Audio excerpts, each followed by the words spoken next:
နှစ်သင်းပေါင်း၈ဂိုးသွင်းခဲ့တဲ့ Old Trafford အသင်းပွဲ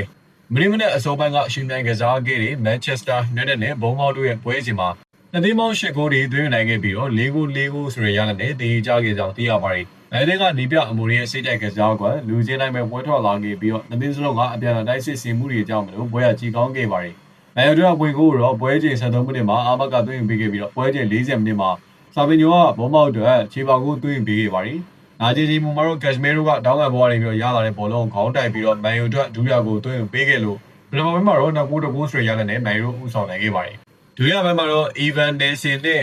ဒါဗာလာတို့ကဘုံမောက်အတွက်46မိနစ်နဲ့52မိနစ်မှာ2ဂိုးဆက်သွင်းပေးခဲ့ပြီးတော့ပွဲကိုဦးဆောင်နိုင်ခဲ့ပါတယ်။ဒီဂိုးပြရပြီးတော့မှ United ကလူစားလေးမှုတွေလုပ်ခဲ့ပြီးတော့59မိနစ်မှာ Bruno Fernandes က free kick ကနေတိုက်ရိုက်ကန်သွင်းပြီးတော့တတိယတကူ59မိနစ်မှာကိုညာကစတုတ်တာကိုသွင်းခဲ့ပါတယ်။ဒါပေမဲ့ပွဲချိန်84မိနစ်မှာဘုံမောက်ကခြေပေါင်းပြန်လဲသွင်းယူခဲ့လို့၄ဂိုးစီတည်ကြခဲ့ပါတယ်။အဲဒီပွဲမှာမန်ယူရဲ့ခံစားအားနည်းမှုမြင်တွေ့ခဲ့ရပြီးတော့အနိုင်ဂိုးတွေကိုမထိနိုင်ခဲ့ပါဘူး။အဲဒီအားကြောင့်မန်ယူသင်းကလက်ရှိမက်ဘေးစီယာအဆင့်6နေရာကိုကြာဆင်းသွားခဲ့ရပါတယ်ခင်ဗျာ။